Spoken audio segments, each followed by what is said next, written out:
This is David Spada with Elliott Harris, and we have the Baylor Bears head coach on the line for the basketball, Scott Drew. How you doing, Scott?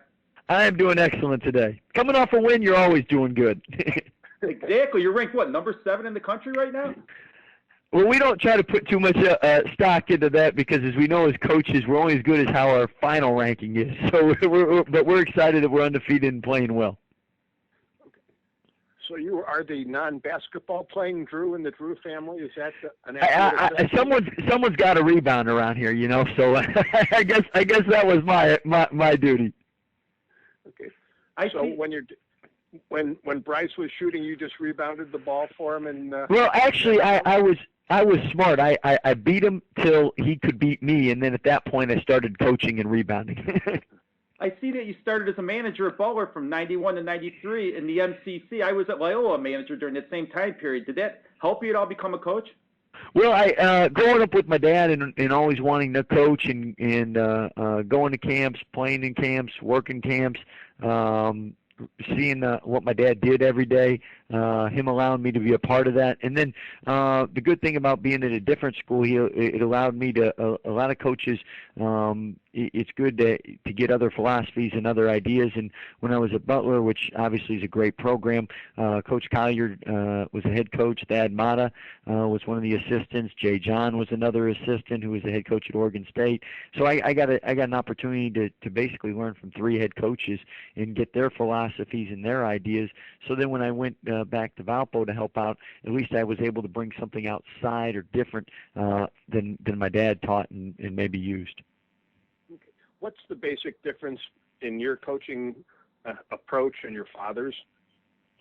Well, I think very similar in a lot of areas. At the end of the day, my dad always says you got to be your own man and do what seems right with you. And I think all of us tend to be a little bit different as far as maybe he prefers man, maybe I prefer zone, maybe I like running more sets, maybe he ran a little more motion. But at the end of the day, how you handle players and how you set up your practice plans and how hard you push your guys and how you push your guys, I think I was able to take a lot from my dad in that area. And he was pretty successful. He was a 6 all-time winningest active coach when he retired at Valpo and had done it at different levels and with different types of players. So I was very blessed and fortunate to have a chance to learn from one of the best coaches ever. Are you ever going to coach against your brother at Valpo? Yes, we have a date set, and it's at the Final Four anytime that might be. So that should be this season, right? Well, the sooner the better for both of us. You got a tough game coming up this week against Northwestern. They're undefeated, and they're 6-0. Yeah, Northwestern is just outside the top 25, and a lot of people feel this is definitely an NCAA worthy team. And in the next couple of days, we'll learn a lot more as we study film on them. But they're always well coached. They're always well disciplined. They have some talented players, and I definitely, from the limited things I've seen on them so far, can tell you that definitely a top 25 worthy team, and definitely an NCAA tournament team. And playing on the road in college basketball, no matter who you're playing, is tough. But when you're playing against a well-coached team and a good team, it makes it even harder. Especially experienced teams early on in the year have a big advantage. And we're a team that plays a lot of new guys to Division I. And I know we'll be a lot better team in February than we are now. So right now we just want to improve every day and try to get to where we can peak when it does come conference time. Now, playing against Northwestern and Coach Carmody with the Princeton offense that he uses, does that throw you off, or does that throw your practices or their players off in having to defend that? Well, that's why you schedule a team like this in the non-conference, because it's something different. It's something you don't see every day, and you become a better team the more you can see different types of offenses and defenses, because when you do get into conference, somebody at some point is going to have something similar to that, and if not in the NCAA tournament or the NIT, whatever postseason you're fortunate enough to make, you'll probably see some of that. So again, that's why in the non-conference we like to play different styles, different coach as far as different ways teams operate to prepare us for conference and postseason. Is it difficult? Is it difficult recruiting at Baylor because people think of Baylor as like a football school? Well, actually, if you look at it, this year Robert Griffin hopefully will win the Heisman, and we've been very successful in football this year. In fact, the last couple of years, Coach Bryle's done a tremendous job, and we're one of the only schools in Division I that has had the men's program, the women's program, and basketball, and the football team ranked in the top 25 at the same time. Right now, our women are 1, we're 7, and football's I think 17th or 18th. So sports are big down at Baylor. We have great facilities. We're the largest Baptist school in the nation. So a lot of people that want to have a family environment at a Christian school in warm weather and great facilities, and an hour and 15 from Dallas, and then 2.5 from Houston, and 3 from San Antonio are attracted to Waco, Texas. So Waco isn't a tough sell for most recruits? No, you know what? A lot of people from Texas are familiar, and in the South are familiar. Waco's about 220,000 people, including the surrounding area. You got so it's a nice sized city where you don't have to deal with traffic, but it has everything that you would want and need. And since it's centrally located, it makes it easy for NBA scouts to get here. It makes it easy for anybody to travel here. And if you're in the state of Texas, everybody's pretty close to us. So I think people that know about Baylor have known just what a great school it is, and for people outside the area, as they get a chance to learn more about it. I mean, in another couple months, when you're dealing with scraping that ice off the car at 7:30 in the morning, I'm coming to work in shorts. I mean, I know how you're feeling. So basically, Bryce isn't jealous of the weather, is he? He definitely. My dad's always told our whole family that he never liked the cold. So he always says it's great to be at a place where you can have warm winters. At the same time, when it's over 100 degrees here in the summertime, I know Valpo's a little bit better. Yeah, it does get a little warm down in that part of the world. But they say it's a dry heat, right? Yes, no humidity. We do have a lot less humidity than you have up at Valpo, though. That's for sure. When you took over at Baylor, I mean, they were coming off a lot of controversy. You see a lot of controversy now with Penn State and Syracuse. How hard was it to basically go down there and turn that program around? Well, I think for people that were familiar with Baylor and knew what Baylor stood for and was about, they knew it was an isolated incident. And I think people that are familiar with Penn State know that what Penn State's really about. What people that are from the outside, meaning if you don't know much about Penn State or you didn't know much about Baylor, then you just hear what you read, and obviously then those people you need to spend more time explaining the great history and tradition of the universities, because one incident doesn't define any institution. It's what you've done over time. And in America, we're blessed to have great administrations, great universities, and that's why we've always been a top-notch country, is because of our education. So do you envision a 20, 30-year career at Baylor, or do you just take it season by season and see how things go and what opportunities come along? Well, I think coaches nowadays will tell you that it's very hard to have 20 or 30-year careers anywhere. In fact, this is my 9th year at Baylor, and I came in when Bill Self did, and Rick Barnes is the only other coach that's had a longer tenure than I've had here. In fact, since I've been here, you look at different schools in the conference.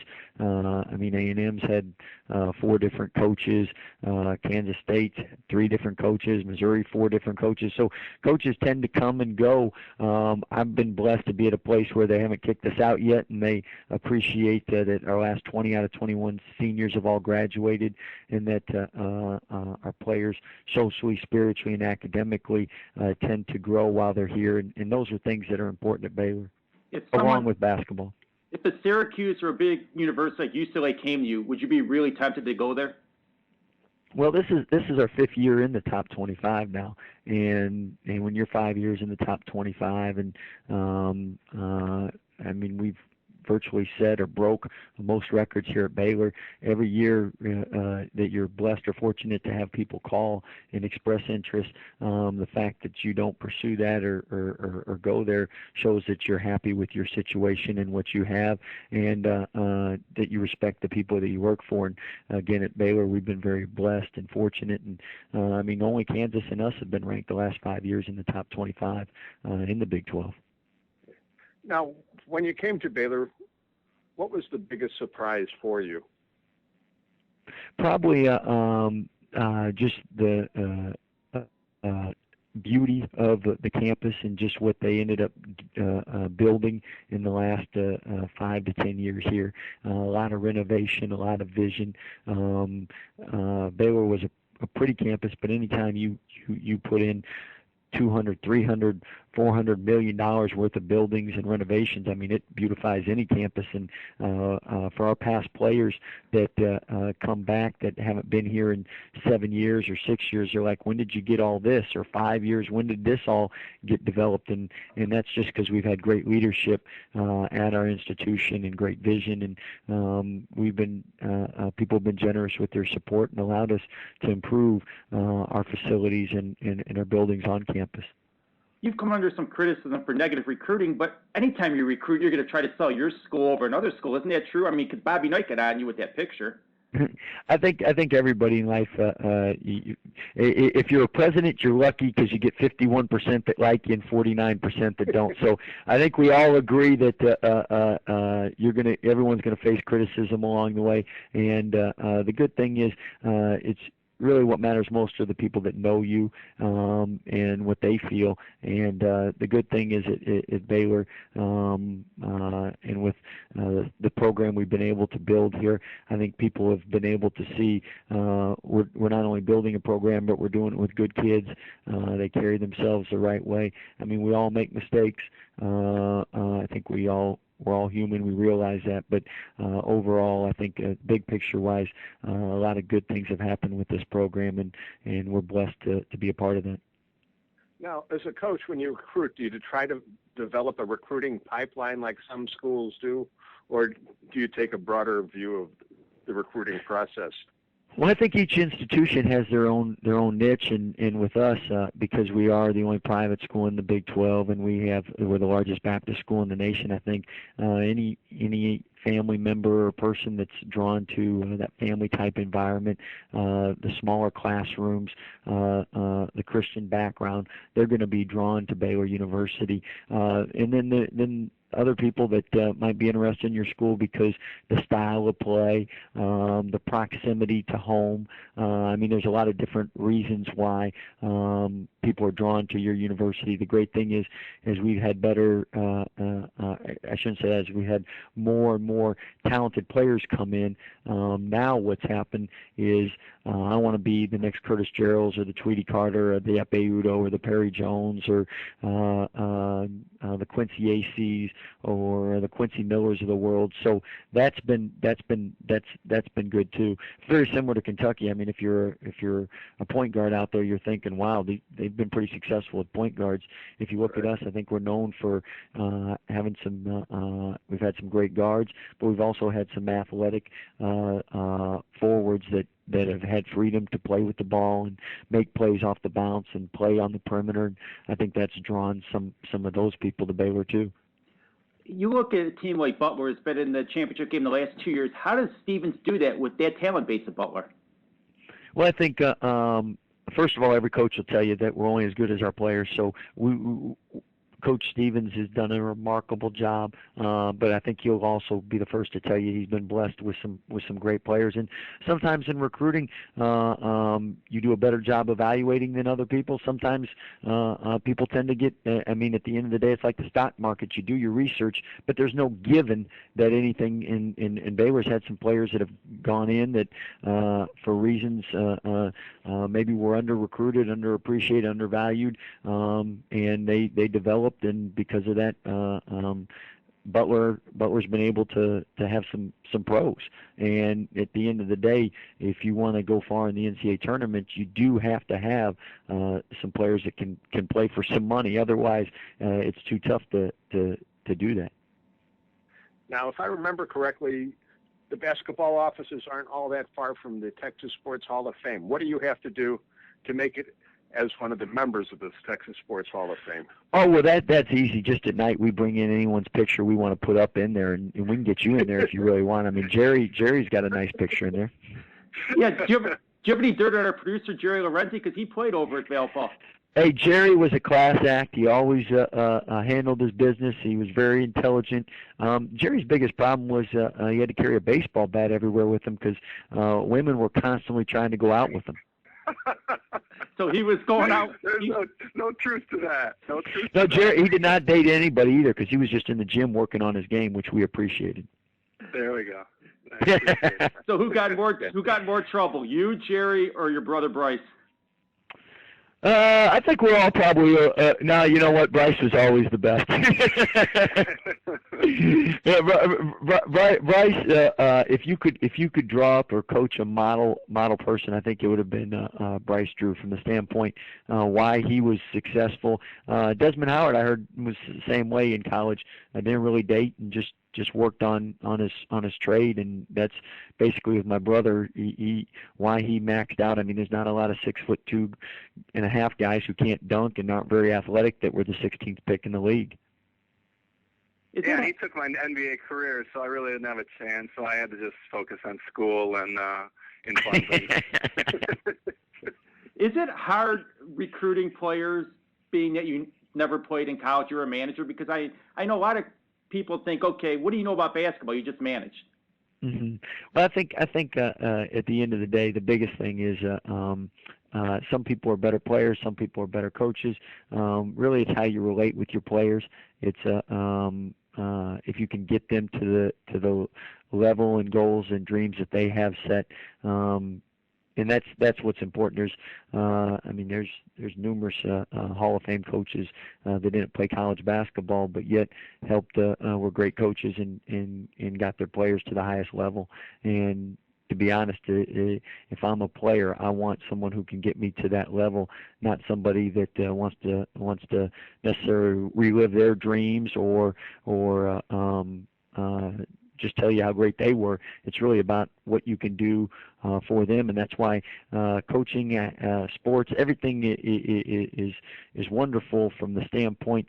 There is no exact formula for why somebody's successful. You can't say if a person's 6'9", he's going to be a great player. You can't say somebody has this background, they're going to be a great coach. There's so many intangibles that go into it, and I've just been blessed to be in a basketball family and around it all my life, and been able to. I just knew at an early age I wanted to coach.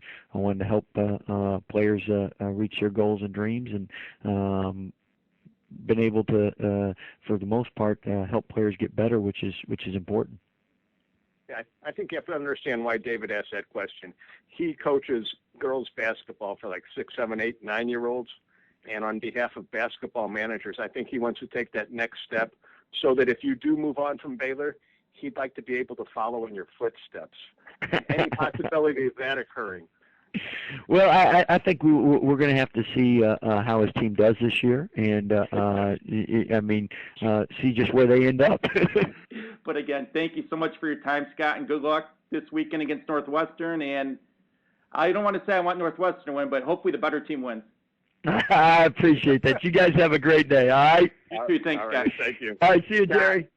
See ya. Thanks. We'll be at the game and everything. So good luck, and we'll try to point you out there. Sounds good. Hey, get on them officials for us, all right? We'll do. Buddy. Thank you. Thanks. Thanks, That was yeah. Baylor Bears coach Scott Drew.